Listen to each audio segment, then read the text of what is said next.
Hello guys, ఈరోజు work వచ్చేసి slab leakage work అండి. ఈ స్లాబ్ న్యూ స్లాబ్ అండి. కస్టమర్ వచ్చేసి ఫ్యూచర్ ప్లానింగ్ కోసం ముందే వాటర్ ప్రూఫింగ్ అనేది చేయించుకున్నారండి.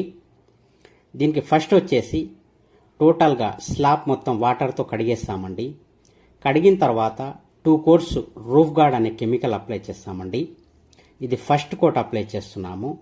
అప్లై చేసిన ఒక 4-5 అవర్స్ తర్వాత మళ్ళీ సెకండ్ కోట్ అనేది అప్లై చేస్తామండి. ఇది సెకండ్ కోట్ అప్లై చేస్తున్నాము.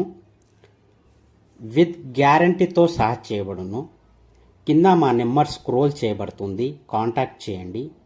ఎవరైనా మా ఛానల్ని సబ్స్క్రైబ్ చేసుకోకపోతే సబ్స్క్రైబ్ చేసుకోండి. మీ ఫ్రెండ్స్కి షేర్ చేయండి, లైక్ కొట్టండి. ఫైనల్గా ఈ విధంగా వచ్చేస్తుందండి. Thank you.